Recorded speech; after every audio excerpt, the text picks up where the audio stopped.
Hi, you've landed at Gather, Love, Thrive with me, your host, Danea Shanti. And today I have a very special guest. She's a host on New Thought Media Network. Her name is Michelle Wadley, and I believe affectionately also known as Jersey Girl. We'll get to that in a few minutes. I want to start off giving a shout out to Rev Brez and the whole New Thought Media platform and team, amazing group of people bringing beauty and love and positivity to you. And so there is a link on the screen. If you would give some love in the form of green energy and make a donation, I'd be ever so grateful. And now I want to formally introduce our lovely guest today. Welcome, Michelle. Thank you. It's good to be here with you. Yeah, thanks. This has been coming for some time. It has been. It definitely has been. You know, how life goes. You know, you schedule, then you reschedule, and so here we are. What they say, we make plans, God laughs. Exactly. So I know that everyone, I assume everyone on New Thought Media Network absolutely knows you and loves you completely. And there's a whole nother group of people watching who we're educating about the fact that New Thought Media Network even exists, let alone that it has fabulous people on it. So for that crowd, can you please share who you are, how you got to be where you are, and what you're offering up in the world right now? And then we'll do a deeper dive. Sure, absolutely. Well, my name is Michelle Wadley, and I am the founding spiritual leader of the Center for Spiritual Living North Jersey. And that community has been in existence for about 20 years, almost 20 years. And I'm also the co-founder, along with my husband, of the Planned Happiness Institute. It's a nonprofit educational platform where we bring more secular things to the public eye. I am a coach. I am the founding director of PHI Coaching Academy, where I take individuals who want to be of loving support to others and train them how to do so in the most impactful way that I know how. Mm-hmm. And that's through consciousness always. And I've been in this teaching for quite a while. I have served on the leadership of CSL at the national or international level as a co-chair. I have been on the diversity commission, the education committees. I have served in many capacities over the years and have traveled the country working with practitioners and communities, offering workshops and the deep dive in a weekend experience. And so I'm in. And when I say I'm in, I am a born, bred, not only Jersey Girl, which is where Jersey Girl wisdom comes from, or, Rev Jersey Girl, but I'm a born and bred metaphysician. Mm-hmm. I've never been anything other than a metaphysician. So it is my life, it is my breath, it is how I view the world, and it's how I've made my world work. Yeah. And it's a beautiful thing. So I love that. Does that give that enough to you? I think my crowd knows exactly what you're talking about. Okay. And I know we're going to go wide. We're going to spread to a lot more people than already know both of us. So I get when you say you were a born metaphysician, and give me some context, like how old were you when you started recognizing that? And I don't know if you had this experience, recognizing that maybe some of the kiddos around you weren't speaking and seeing the same way you were, or how did that happen to you? How did you recognize yourself awake like that? Well, I can't tell you that. I'll tell you what did happen. Yeah. Which will make it a little bit simpler for me, because I don't know that I could tell you that in that way. But my family started with a beautiful, a wonderful spiritual teacher. I consider her my original and official spiritual leader, who's been gone now for many years. and her name was Rita Sperling. And so my family were all involved in her organization. So I was the annoying little kid in the back of the room, like writing on the chalkboard when workshops were happening and all of that. So a lot of what I have, I absorbed through my skin. It Yeah. was environmental first. Yeah. So I'd never had an awareness that it was so much who I was. I don't know that I measured other people in that way. What I do know that even as a young girl, I would sit and doodle in school in my note paper, and I would doodle the symbol of the organization, which was a Star of David with a cross in the middle and a circle around both.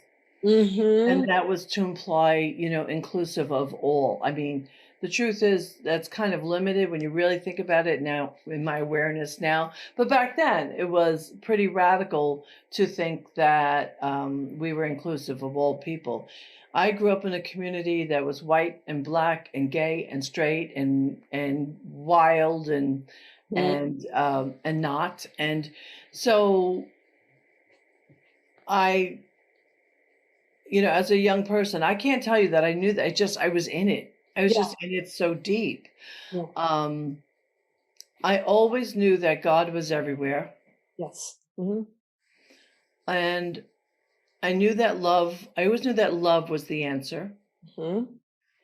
And none of this prevented me from messing up the middle of my life because I had to integrate it as an adult. Sure. Yeah. But yeah, so I mean, I could look around me and wonder why people were angry. Mm-hmm. Or why people were criticizing other people. It was more of a questioning. Yes. Yeah. And it came off like, wow, why are you being so hard, or why are you being so mean, or Yeah. Yeah. so there was a lot of questioning that came out. So maybe that's really how it showed up. Mm-hmm. But I'm not one of those people who have some glorious story that God called me.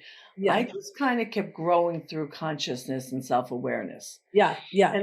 And I actually like that because I feel like my journey is replicatable. Mm-hmm.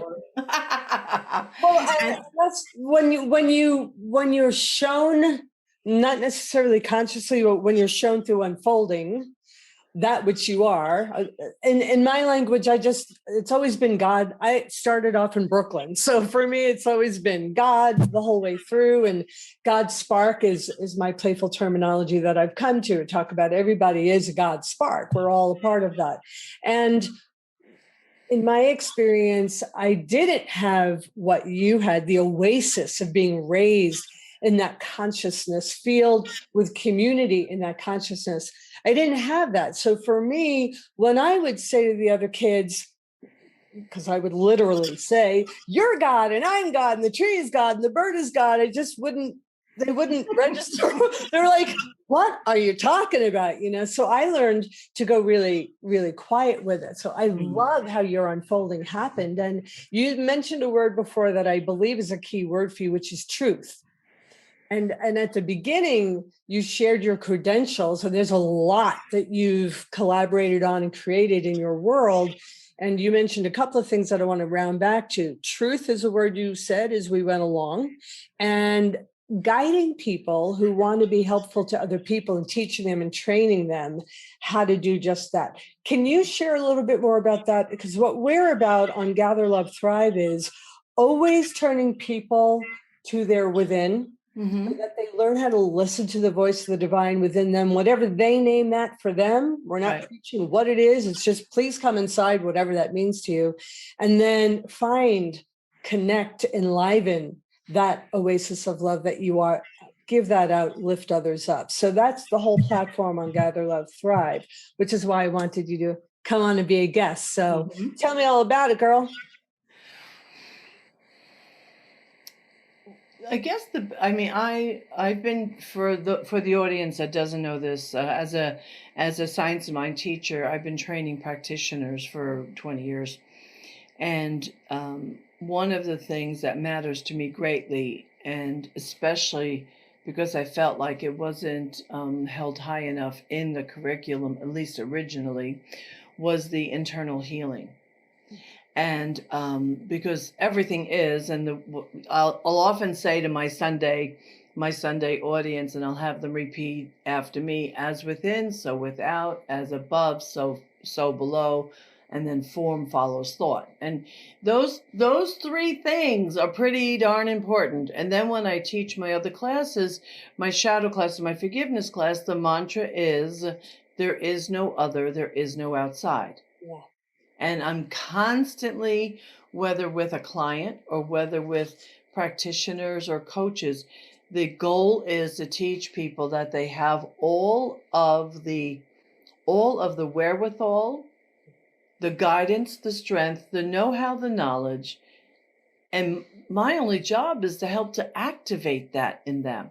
Because even though you and I might know it exists, people are caught in the hypnosis of the planet. Yeah. And the hypnosis of the planet is: I'm not enough, and I'm not worthy, and I'm not lovable. So both of these things coexist. So my job is to help to convince you that one is a set of lies and one is your truth. Right. And one of the things that we bank everything on and is I have a program that I just completed. I've been using these keys for years. It's called the 15 Keys to Joyous Living. And one of the main keys is that there's a place within you that has never been hurt, harmed, or injured in any way. And if you believe that and you turn to that, you can guide if you buy it, if you really, really buy it, you can guide yourself. You can lay down your own path. You have to buy it. And just like you, I call that place the God Spark. Fun. Yeah. So I've been calling that the God Spark for years. And so if we can believe that and develop a relationship with it, we'll know where to go. And so with my coaches, that's my current big thing that's up. With my coaches, what they hear from me all the time is they have to be the product. Right. Before they learn the coaching skills. Yeah. So I require shadow work that I do with them. I require forgiveness work, and I require lots of deep dive work before they get to learn the skills. Yeah. Skills come later. Self-love comes first. Yes. Self-healing comes first. Yeah. Did I answer your question? Beautifully, perfectly. Speaks for me, as I say in the Native American traditions I'm trained in. Speaks for me, exactly. So I keep thinking of our audience and those who are watching that are waking up. There's a lot of people waking up right now to exactly what you described. There's the hallucination and the seduction of the lies, the perception of separation, that there is some outer reality that is upon us, and the truth that everything is sourced from inside. There is no other, exactly what you said, right? There's no blame, there's no judgment, there's no one there. It's all here. So imagine someone who's listening is just starting to wake up and sense, they're looking up and they're sensing, you know what? There's more going on here than the story of my limitation. Right. There's more to me than what I've accessed.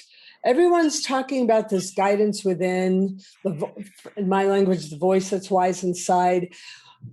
Where do I even begin? So there's coaches, working with you would be amazing for anyone. I see that and I feel that.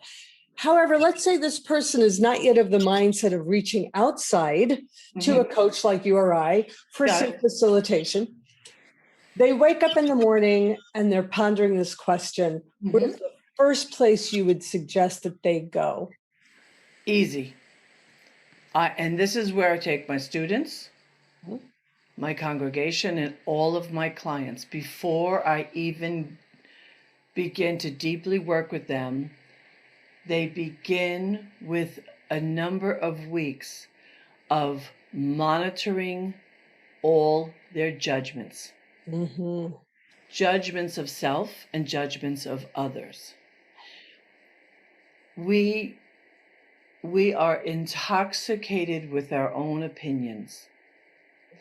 And it is very difficult initially to realize that the pain that I experience, that the forgiveness I have to practice, that the person that I'm not having a great relationship with begin with me having judged them or judged the situation.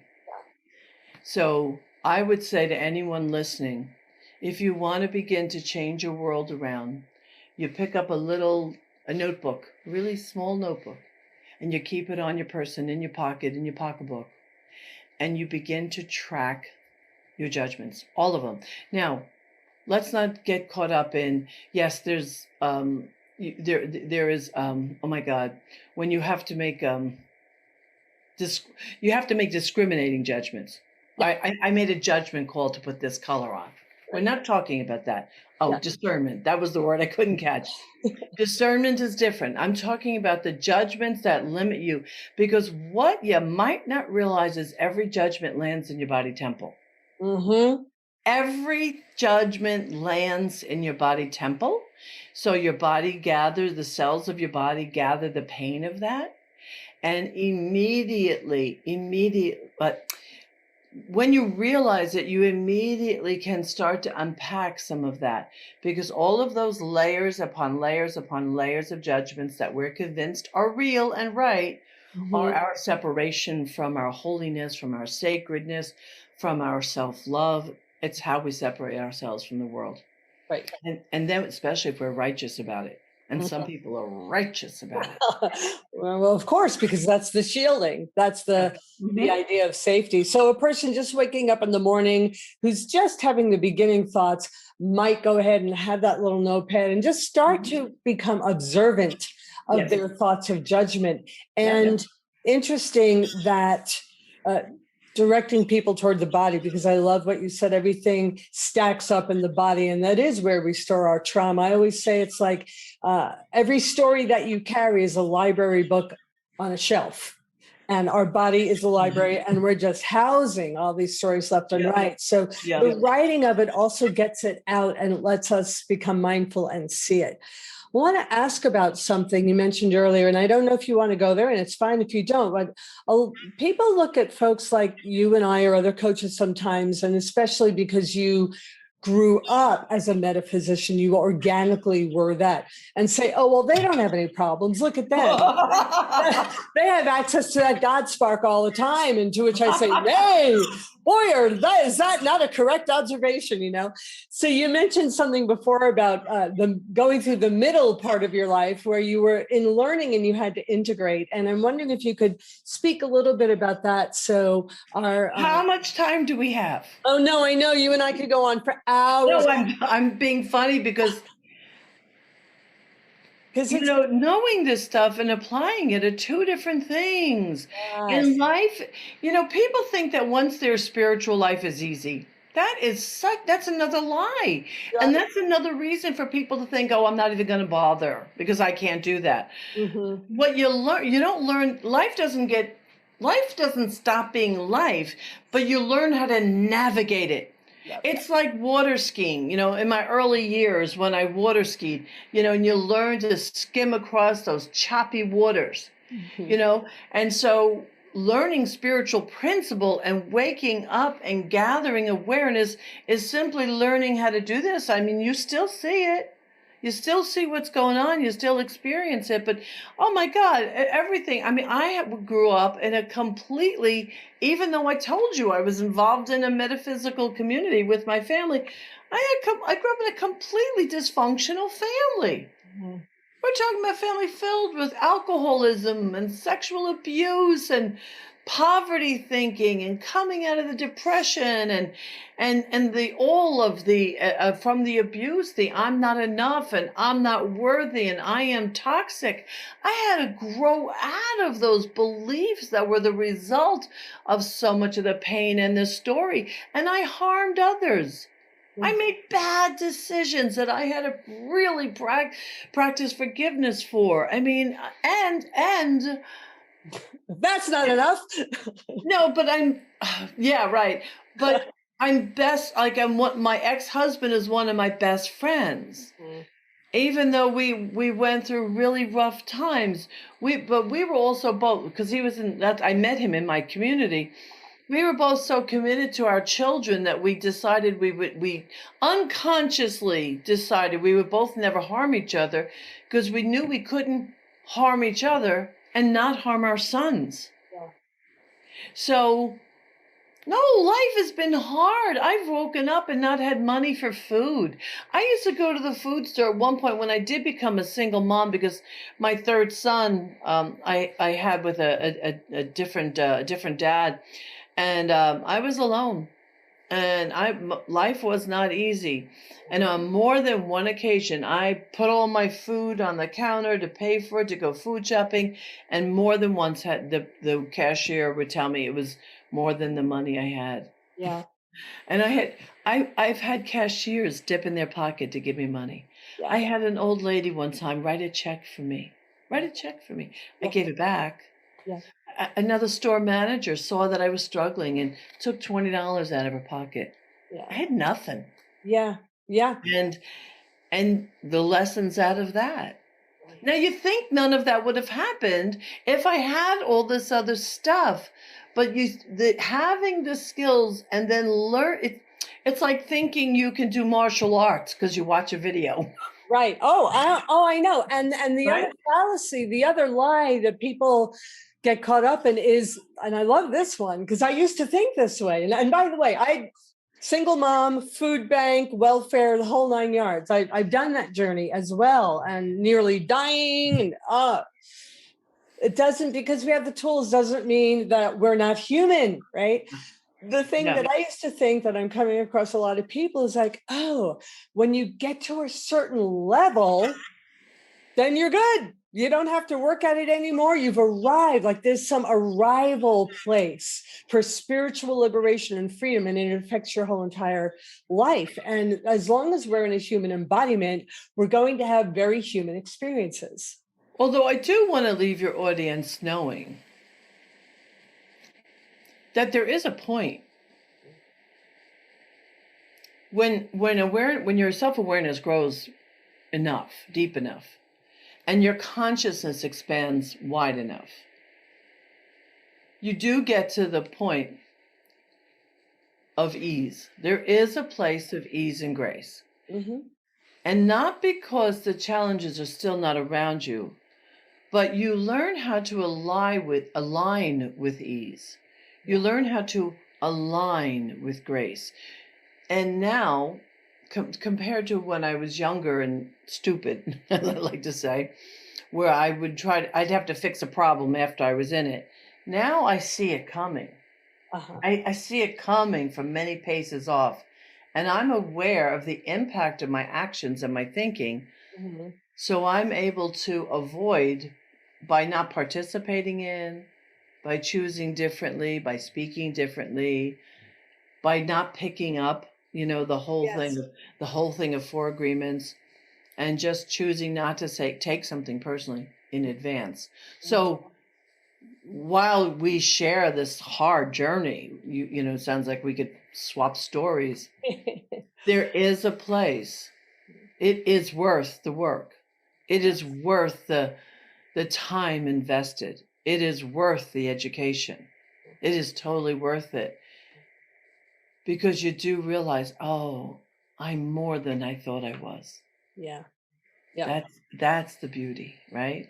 Yeah, absolutely. And the use of the tools, the practicing of the principles, the constant devotion to truth and awareness is the work that goes forward with us. We're never outside of that work. I think is what I've heard other people talk about. Like you arrive at a point, you no longer have to be mindful. And no, you actually always have to be mindful. It's a way of life. It's a devotion to, in me, it's a devotion to serving love. Those are my words. For someone else, they might be different words. It's a constant devotion as I experience it. And we, believe it or not, we're coming on almost half an hour. So I want to invite you to share a little bit more about the work that you offer, the Okay. heart of it for you, and what you see happening with people who work with you. Ah, beautiful. Yeah. Oh man, it's really big. I have many irons on the fire. One, I am a very active and devoted ally.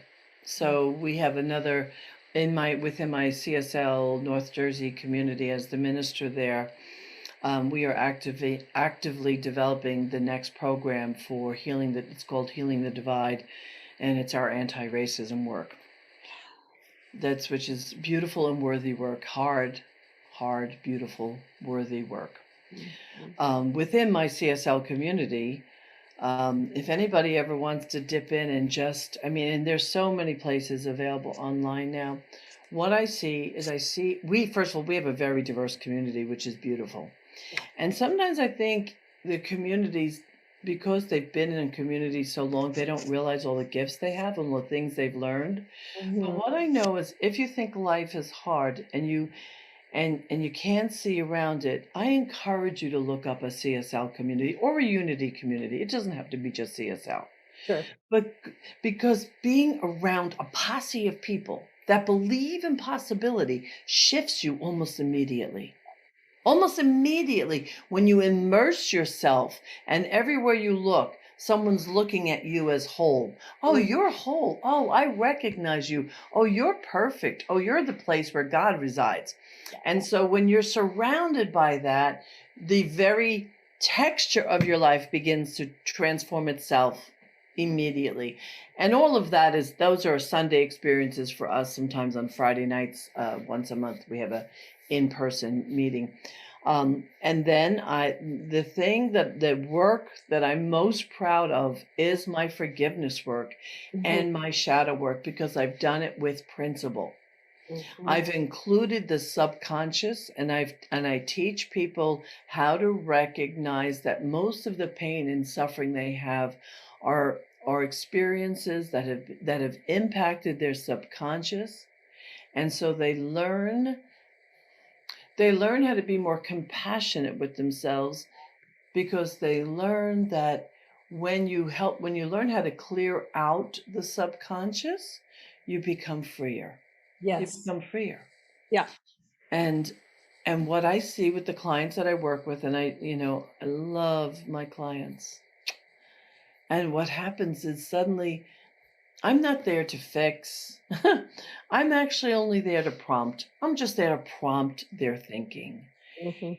And when someone tells me that they gained a new awareness about something, oh my God. Yeah. Because I know once they start that journey of gathering their own awareness, they're on their own road. And then if they want to come back and touch base with me, then I'm just the extra, right? That So, but self-realization, self-forgiveness, I'm watching them do this.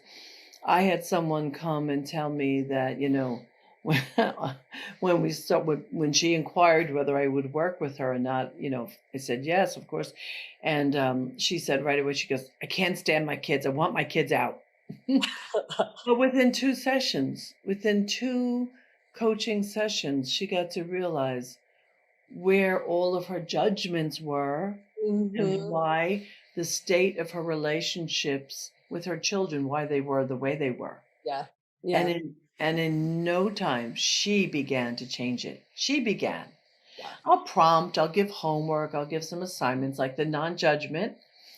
We do forgiveness work, and I give it pondering homework. Go and ponder this, I love that word. you know, Yeah. and I'll hopefully not hopefully, but what I'll say to them instead of judging, try being in a state of wonderment. Mhm. Like instead of like saying, "Oh, why does Danae have that white outfit on?" I Mhm. go into that place of, "Oh, I wonder why she chose that." Mhm. And how immediately that softens your world. Yeah. And now it pulls up a sense of awe instead of righteousness. So this Mhm. is the work that I do. It's lovely. My students are lovely. They appear to be very self-empowered. I'm very pleased.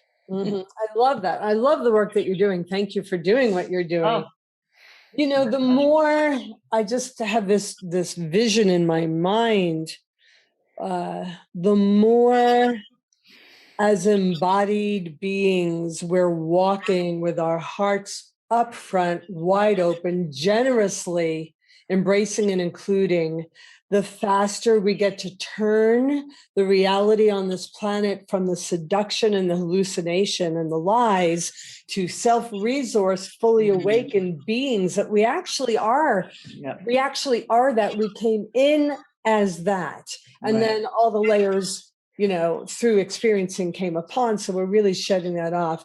And I love the bottom line is that we are whole. Yeah. And I'm reflecting back to you what you were saying, but it's also, you know, what I live for is that the experiences that we have are not who we are. Mm. I have a feeling, I am not that feeling. I have a body, I am not that body. I have a thought, I am not that thought. Right? That's what you're saying. Yeah, and I love that. And I want to add one thing that you just inspired. You don't have to agree with us to benefit from what we're saying. Yeah. You don't even have to totally agree, but the self-awareness of questioning oneself. If you learn to I remember that before Don Miguel Ruiz from the Four Agreements was who he was. He was just rising up. His book was printed, and what happened was I went to a retreat and then brought him to a church, which was so cool. Brought him to the church where I was serving at the time, and a local newspaper woman wrote an article on him that got syndicated, and like right after that he popped, right. But I'll never forget this. The first retreat, and he turned with his very broken English at the time, and he says, "Never believe anything you think. Never believe anything you say, and never believe anything anyone else says." It's like, okay, what's left? And what's left is questioning. Yeah. Question. That's the other thing I would say to a brand new waking up person. Question everything. Everything. Just question it. Yep. Don't swallow anything. Yeah. And curiosity, just open curiosity and inquiry. That's interesting. And we're wrapping up, and I wish that we weren't. However, so I'm going to stop talking because otherwise we're going to go way, way over. And I want to honor that we're doing half an hour on this show. So I'm going to say thank you, and we're going to put up your links. So we'll do that after. We'll put your links up in the on the post roll so everyone can find our lovely Michelle if they wish. And thank you so much for gracing for having me. My little stage with your big, beautiful, lovely presence. Thank you. Thank you. And so we want to just give another word of thanks to Rev Brez and New Thought Media Network. You'll see links for Michelle to be able to get a hold of her if you wish. And if you'd like more information on what I'm doing, you can go to DaneaShantiThrive.live. You'll see that link at the end also. And we wish you every blessing, and we'll see you next time. Be well, be happy, and be brilliant. And yes, give money to this radio station. It's worthwhile. And thank you.